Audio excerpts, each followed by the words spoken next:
Bon, la famille, dans ma précédente vidéo, je vous ai annoncé que le président Assimi a convoqué aujourd'hui le Conseil national de la défense et pendant cette rencontre, il a donné 7 directives à respecter, à exécuter.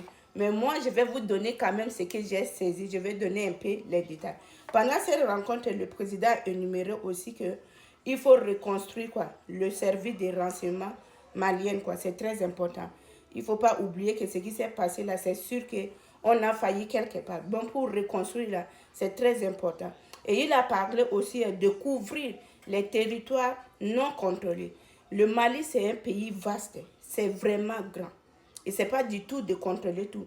Voilà pourquoi vous voyez ces terreurs-là. Donc le président dit, à partir de maintenant, on va faire tout pour couvrir tous les territoires non contrôlés.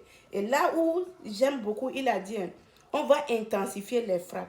Terreur, je t'avertis, si tu tombes sur ma vidéo là, c'est l'heure d'abandonner maintenant, c'est l'heure de déposer les armes. Sinon, pas ce qu'on est en train de préparer contre vous là, vous allez regretter. Et le président aussi a parlé de renouer avec la population. C'est très important ce qu'il dit.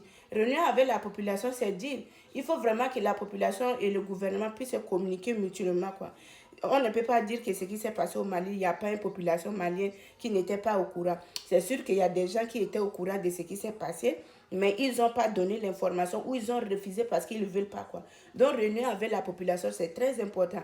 Aujourd'hui, quand on parle des services de renseignement, c'est la population qui donne au gouvernement. C'est ça qu'on dit qu'il faut réunir. C'est très important d'être ouvert avec la population et la population ouvert aussi avec le gouvernement.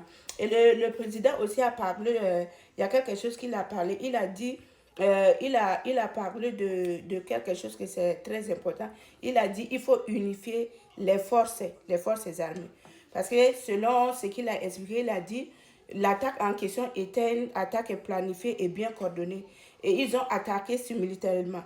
Donc c'est dans plusieurs villes. Dans plusieurs villes qu'ils ont attaqué. Et quand ils ont attaqué comme ça, malgré l'armée était là, malgré la possibilité que la force malienne avait, mais ça il faut accepter, l'armée était débordée.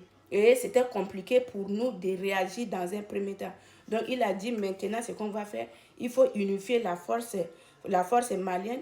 Et comme ça, s'il y a des choses comme ça qui vont arriver, même si ça passe dans plusieurs villes, qu'ils sont capables de réagir et de maîtriser la situation sans déborder. Et ça aussi, c'est très important. Donc, moi, c'est ce que quand même j'ai retenu sur les 16 directives que le président a posées. Donc, s'il y a des gens qui ont aussi d'autres directives que moi, je n'ai pas notées, mettez dans les commentaires. Mais sinon, pas vraiment, les 16 là, c'est vraiment quelque chose de positif, quoi. Donc, ensemble, soutenons le président. Vous comprenez? Personne n'est parfait sur cette terre. Mais n'oublions pas les sacrifices que cet homme est en train de faire. Et souvenez-vous aussi de notre héros qui est parti. Donc, soutenons le président. Donnons les informations. C'est très important. Donc, voilà mon petit bref que je voudrais vous faire par rapport à ces rencontres que le président a eu à faire aujourd'hui. Je vous aime beaucoup.